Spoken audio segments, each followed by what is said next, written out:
Hello, मैं शाहनवाज आपका इस लेक्चर में स्वागत करता हूं और मैं कंटिन्यू कर रहा हूं chapter thermal properties of matter. काफ़ी इंपॉर्टेंट चैप्टर चल रहा है ये, और इससे रिलेटेड इस पार्ट 7 लेक्चर में हम पढ़ने वाले हैं effect of heat on ice and latent heat.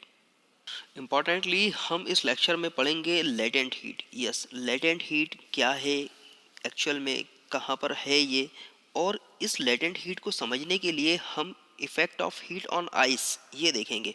Actual में ये एक छोटी सी एक्टिविटी है या फिर एक्सपेरिमेंट है, इसे हम समझेंगे और इसकी मदद से हम लेटेंट हीट को समझने की कोशिश करेंगे। तो बहुत ही सिंपल सा लेक्चर है बट काफ़ी इंपॉर्टेंट है, ध्यान से देखिएगा। I hope you will enjoy this lecture and learn a lot. So ice के ऊपर हीट का इफेक्ट क्या होगा अगर आप आइस को हीट ट्रांसफ़र कर रहे हैं, आइस को गर्म कर रहे हैं, ठीक है। तो उस पर हीट एनर्जी का क्या इफेक्ट होने वाला है, उसे समझने के लिए ये एक छोटा सा एक्सपेरिमेंटल सेटअप आपको सामने नज़र आ रहा है। यहाँ पर एक बीकर है, सपोज इस बीकर में आपने कुछ आइस के क्यूब्स ले लिए, इस तरह से आप देख सकते हैं। आइस क्यूब्स ले लिया आपने, ठीक है। इन आइस क्यूब्स को बीकर में लेने के बाद आपने उसे बर्नर की मदद से गर्म करना है। इसके लिए स्टैंड के ऊपर, एक जालीदार स्टैंड के ऊपर आपने इस बीकर को रख दिया और नीचे से एक बर्नर कनेक्शन कर दिया है आपने, ताकि इस बर्नर की मदद से आप कंटिन्यूसली इसे हीट सप्लाई करते रहें। और इस बीकर में अवेलेबल जो सब्सटेंस है, इट मीन्स कि जो हमारा आइस है या फिर आइस के बाद जो भी हमारा सब्सटेंस अवेलेबल रहेगा, उसका टेम्परेचर मेज़र करने के लिए हमने यहाँ पर एक थर्मोमीटर भी लगा दिया है, ठीक है। और थर्मोमीटर के साथ साथ में हमारे पास यहाँ पर एक स्टीयरर है, जो यहाँ पर अभी फ़िलहाल नज़र नहीं आ रहा। सपोज इस तरह से एक स्टीयरर है और ये स्टीयरर क्या करेगा, कंटिन्यूसली हम इस सब्सटेंस को मिक्स करने के लिए यूज़ करते रहेंगे। तो यहाँ पर ये छोटा सा सेटअप आपको सामने नज़र आ रहा है, ठीक है। और एक हमें रखना है साथ में वॉच, ताकि हम टाइम टू टाइम जब एक पर्टिकुलर स्पेसिफिक इंटरवल में टेम्परेचर मेज़र करेंगे तो उसके लिए हमें वॉच की ज़रूरत भी यहाँ पर पड़ेगी। तो चलिए शुरुआत करते हैं इस एक्सपेरिमेंट की। बड़ा ही सिंपल सा एक्सपेरिमेंट है। तो यहाँ पर हमने क्या किया, इस बीकर में हमने ले रखे थे आइस क्यूब्स। जैसा मैंने अभी आपसे कहा, ऑब्वियसली आइस क्यूब्स हैं तो इनका जो टेम्परेचर होगा उस वक्त जो थर्मामीटर हमें शो कर रहा होगा वो होगा 0 डिग्री सेंटीग्रेड, ठीक है। 0 डिग्री सेल्सियस या 0 डिग्री सेंटीग्रेड।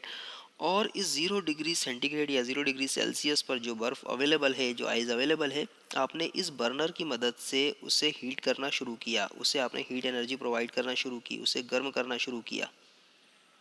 और हम जब इसे गर्म करना शुरू करेंगे, हीट एनर्जी प्रोवाइड करना शुरू करेंगे, तब हम हर पर्टिकुलर 1 मिनट के इंटरवल पर, हर पर्टिकुलर 1 मिनट का इंटरवल हम इस स्टॉप वॉच से देखते रहेंगे। हम इस सब्सटेंस का टेम्परेचर इस थर्मामीटर पर देखते रहेंगे। इट मीन्स कि हर particular time interval of 1 minute हमें टेम्परेचर रीड करना है इस थर्मामीटर पे।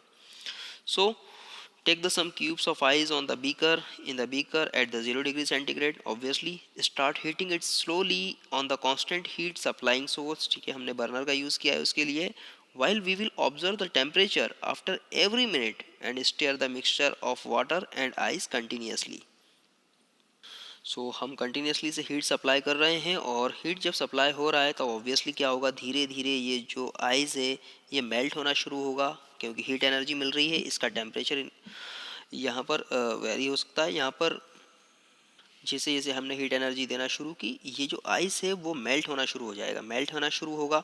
और हमें क्या करना है, साथ में उस वक्त इसको एक स्टीयरर की मदद से इसे कंटिन्यूसली हिलाते रहना है, स्टीयर करते रहना है, ताकि जो आइस और वाटर जो है वो आपस में मिक्सअप होते रहें। इट मीन्स कि यहाँ पर जो हीट का सप्लाई है वो पूरे सब्सटेंस में इक्वली चलता रहे।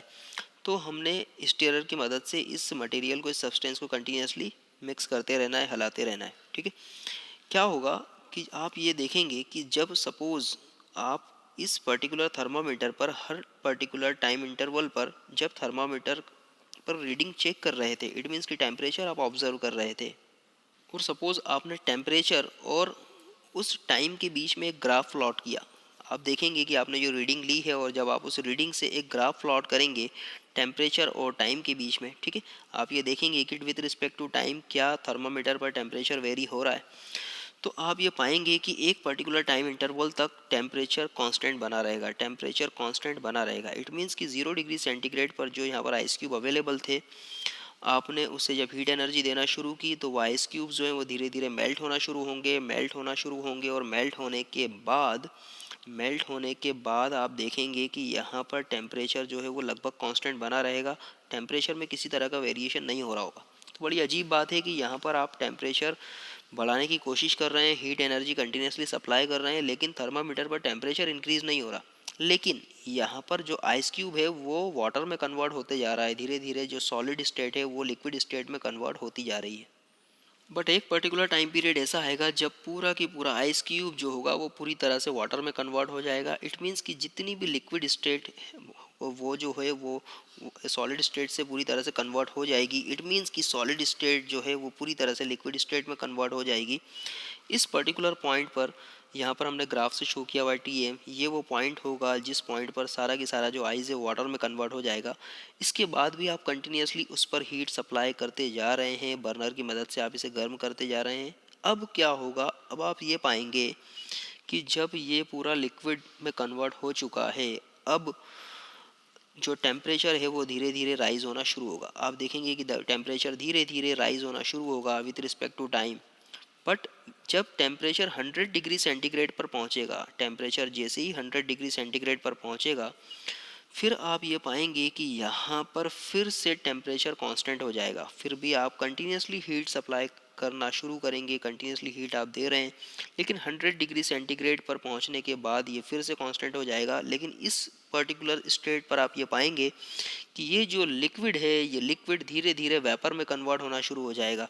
वाटर बॉयल होगा और वाटर बॉयल होने के बाद धीरे धीरे वेपर में कन्वर्ट होना शुरू हो जाएगा। इट मीन्स कि अब यहाँ पर हम कह सकते हैं कि इस कांस्टेंट टेम्परेचर पर लिक्विड स्टेट गैसियस स्टेट में कन्वर्ट होना शुरू हो गई है। लिक्विड स्टेट गैसियस स्टेट में कन्वर्ट होना शुरू हो गई है, ठीक है। और ये टेम्परेचर भी कब तक कांस्टेंट चलेगा, ये टेम्परेचर 100 डिग्री सेंटीग्रेड तब तक कांस्टेंट रहेगा जब तक कि सारा की सारा लिक्विड पूरी तरह से वेपर में कन्वर्ट ना हो जाए। तो this is conversion of water into steam, सारा की सारा वाटर जो है वो वाटर वेपर में या फिर गैसियस फॉर्म में कन्वर्ट ना हो जाए, ठीक है। तो हमने ये पाया इम्पोर्टेंटली, अगर हम इस थोड़ा सा इस एक्सपेरिमेंट को थोड़ा सा ऑब्जर्व करें तो हम ये देखें कि जब सॉलिड से लिक्विड में कन्वर्जन हो रहा था, इट मीन्स कि जो आइस है वो मेल्ट हो रहा था, तब उस दौरान स्टेट में चेंजेस हो रहा था। इट मीन्स कि सॉलिड स्टेट से लिक्विड स्टेट में कन्वर्जन हो रहा था। उस पीरियड में टेम्परेचर राइज नहीं हो रहा था, इस पीरियड में टेम्परेचर राइज नहीं हो रहा था। इट मीन्स कि ये बीच वाली स्टेट में अगर हम देखें तो सॉलिड स्टेट जो है वो धीरे धीरे लिक्विड स्टेट में कन्वर्ट हो रही थी, बट टेम्परेचर जो था वो कांस्टेंट था।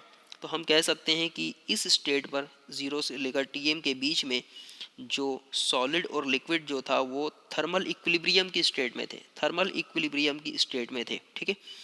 तो ये थर्मल इक्विलिब्रियम की स्टेट किसके बीच में होगी, जब सॉलिड से लिक्विड में चेंजेस हो रहे हैं, जब सॉलिड स्टेट से लिक्विड स्टेट में चेंजेस हो रहे हैं, ठीक है।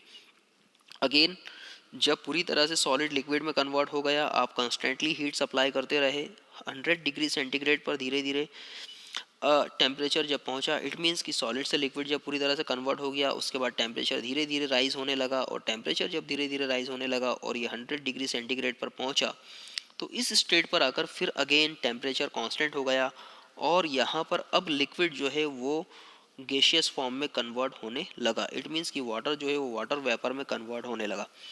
तो यहाँ पर भी हम कह सकते हैं कि इस पर्टिकुलर स्टेट में लिक्विड और गैस थर्मल इक्विलिब्रियम की स्टेट में, थर्मल इक्विलिब्रियम की स्टेट में। अब बात सिर्फ इतनी सी है कि अभी हमने प्रीवियस लेक्चर्स में जब पढ़ा कि अगर किसी सब्सटेंस को हीट एनर्जी प्रोवाइड की जाए, किसी सब्सटेंस को गर्म किया जाए, तो उसमें हीट एनर्जी इंक्रीज होती है और हीट एनर्जी इंक्रीज होगी तो ऑब्वियसली उसका टेम्परेचर राइज होगा, क्योंकि हमने देखा कि टेम्परेचर बेसिकली एक पैरामीटर है हीट एनर्जी को मेजर करने के लिए। तो जब हम यहाँ पर हीट एनर्जी कॉन्स्टेंटली सप्लाई कर रहे थे तो यहाँ पर टेम्परेचर बढ़ क्यों नहीं रहा था, ये टेम्परेचर क्यों नहीं बढ़ा। इट मीन्स अगर मैं ये बोलूँ कि ये हीट एनर्जी गई कहाँ, जो अगर टेम्परेचर नहीं बढ़ा इट मीन्स कि हीट एनर्जी कहीं ना कहीं जाकर छुप गई है। तो ये जो छुपी हुई एनर्जी है, ये छुपी हुई एनर्जी हमें बेसिकली दो स्टेट में नज़र आई। कब, जब सॉलिड से लिक्विड में कन्वर्जन हो रहा था और जब लिक्विड से गैस में कन्वर्जन हो रहा था। इन दोनों ही स्टेट में हमें एनर्जी छुपी हुई नज़र आई। कौन सी एनर्जी, जो हीट एनर्जी आप कंटिन्यूसली सप्लाई कर रहे हैं वो कहीं जाकर छुप गई। तो ये जो हीट एनर्जी जो छुप गई है, एक्चुअल में इससे भी तो हम डिफाइन करेंगे। तो इस छुपी हुई हीट एनर्जी को हम डिफाइन करेंगे एक new term, that is latent heat. इसे हम डिफाइन करेंगे टर्म लेटेंट हीट से। तो देखिए, भले ही टेम्परेचर राइज नहीं हो रहा था, इस दौरान टेम्परेचर राइज नहीं हो रहा था जब सॉलिड से लिक्विड में कन्वर्जन हो रहा था या फिर लिक्विड से गैस में कन्वर्जन हो रहा था, तो इस दौरान हम ये कहेंगे कि ये जो हीट एनर्जी है ये कहाँ जा रही है। तो ऑब्वियसली ये हीट एनर्जी का यूज़ इस स्टेट को कन्वर्ट करने में हो रहा है, इस स्टेट को कन्वर्ट करने में हो रहा है, लिक्विड सॉलिड को लिक्विड में और लिक्विड को गैस में कन्वर्ट करने में हो रहा है। ठीक है, तो यहाँ पर हम कह सकते हैं कि भले ही टेम्परेचर राइज नहीं हो रहा, लेकिन ये जो एनर्जी है, जो एनर्जी आप कंटिन्यूसली सप्लाई कर रहे हैं, हीट एनर्जी, इसका यूज़ या इसका इस्तेमाल सॉलिड स्टेट से लिक्विड स्टेट में कन्वर्जन के लिए और लिक्विड स्टेट से गैसियस स्टेट में कन्वर्जन के लिए यूज़ हो रहा है। तभी तो जब पूरा की पूरा सॉलिड लिक्विड में कन्वर्ट हो गया, उसके बाद टेम्परेचर राइज होना शुरू हुआ। और जब यहाँ पर पूरा कंप्लीट लिक्विड गैस में कन्वर्ट हो गया, उसके बाद टेम्परेचर राइज होना शुरू होगा।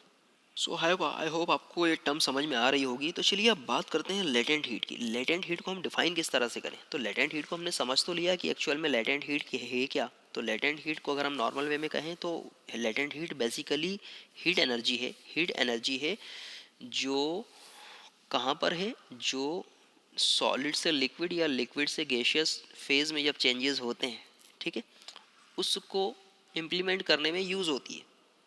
मैं ऐसा कहूँ कि वो अमाउंट ऑफ हीट है, ये लेटेंट हीट क्या होगी, उतनी अमाउंट ऑफ हीट होगी जो स्टेट में चेंजेस कर रही है, जो स्टेट में चेंजेस कर रही है, जो सॉलिड से को लिक्विड में कन्वर्ट कर रही है या फिर लिक्विड को गैसियस फॉर्म में कन्वर्ट कर रही है। तो चलिए अगर हम इसको डेफिनेशन के फॉर्म में देखें तो बड़ा सिंपल सी डेफिनेशन है इसकी।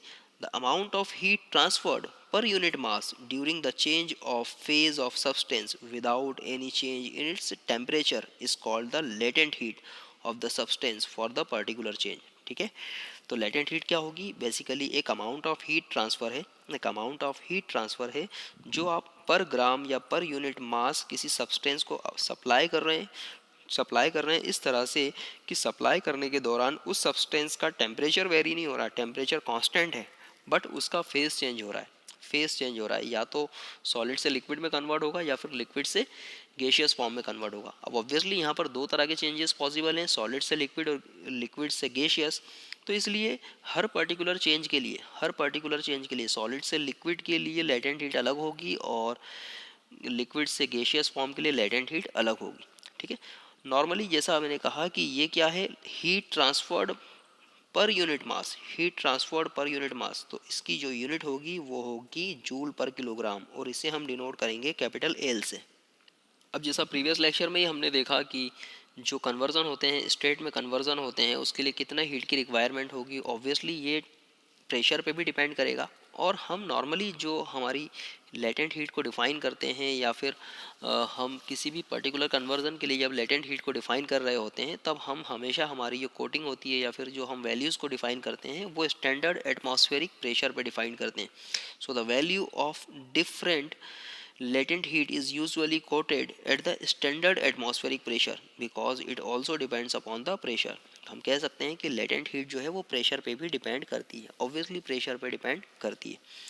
सो suppose thus if mass M of the substance undergoes a change from the one state to other. ठीक है, सपोज कोई सब्सटेंस आपने लिया हुआ है, उसका मास एम आपने कंसिडर किया है और वो क्या हो रहा है, एक स्टेट से दूसरे स्टेट में कन्वर्ट हो रहा है। ऑब्वियसली यहाँ पर टेम्परेचर हमेशा कांस्टेंट रहेगा। तो इस केस में जो हीट रिक्वायर्ड होगी उसको एक स्टेट से दूसरे स्टेट में चेंज करने के लिए वो डिफाइन होगी Q is equals to M into L. So then the quantity of heat required is given by the Q is equals to M into L. यहाँ पर Q क्या है, quantity required of the heat to perform the changes in the state of the substance. ठीक है, आप एक state से दूसरी स्टेट में चेंजेस कर रहे हैं किसी सब्सटेंस के, उसको सॉलिड से लिक्विड में या लिक्विड से गैस में कन्वर्ट कर रहे हैं, तो वहाँ पर कितने अमाउंट ऑफ हीट की हमें रिक्वायरमेंट होगी वो डिफाइन हो रहा है यहाँ पर Q से। और L क्या है, L उस पर्टिकुलर सब्सटेंस की लेटेंट हीट है। तो इसलिए यहाँ पर Q इज इक्वल्स टू हो जाएगा M इंटू एल। और यहीं से हम लेटेंट हीट का फॉर्मूला भी शो कर सकते हैं, L इज इक्वल्स टू हो जाएगा Q बाय M। यहाँ पर भी आप देख सकते हैं Q basically amount of heat energy है और मास जो M जो है वो मास है। हम कह सकते हैं latent heat is basically what, heat energy supplied to per unit मास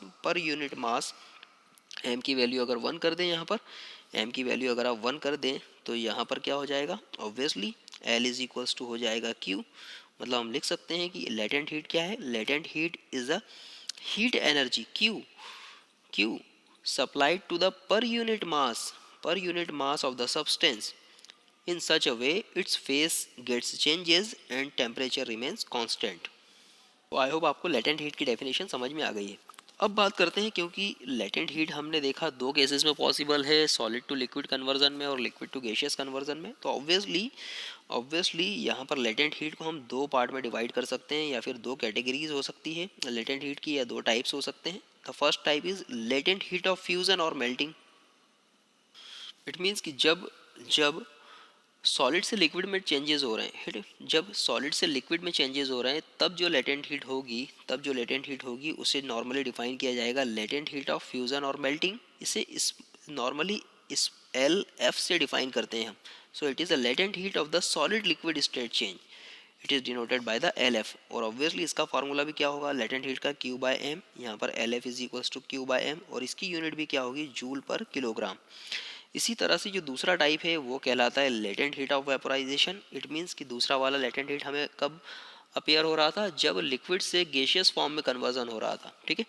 तो obviously it is a latent heat for the liquid to gas state change, it is a latent heat for liquid get gas state change, it is denoted by the L V, latent heat for the vaporisation, इसलिए L V से define किया है इसको, ठीक है। और यहाँ पर इसका जो फार्मूला होगा, इसका फार्मूला भी ऑब्वियसली वही होगा, L V is equals to Q by M, और इसकी जो यूनिट होगी वो भी होगी जूल पर किलोग्राम। तो लेटेंट हीट समझ में आ गई आपको। ऑब्वियसली इसके दोनों टाइप्स भी आप इजीली कैटेगराइज कर सकते हैं on the basis of particular conversion, solid to liquid और लिक्विड टू गैस।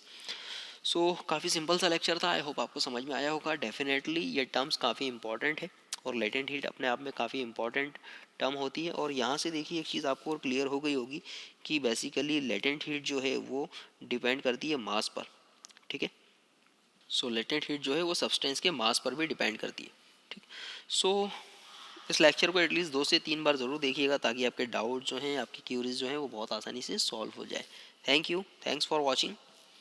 और आपने अगर अभी तक इस चैनल को सब्सक्राइब नहीं किया तो प्लीज़ जो सामने फेस आइकॉन दिख रहा है इस पर क्लिक कीजिए और इस चैनल को सब्सक्राइब ज़रूर कीजिए। Thanks again.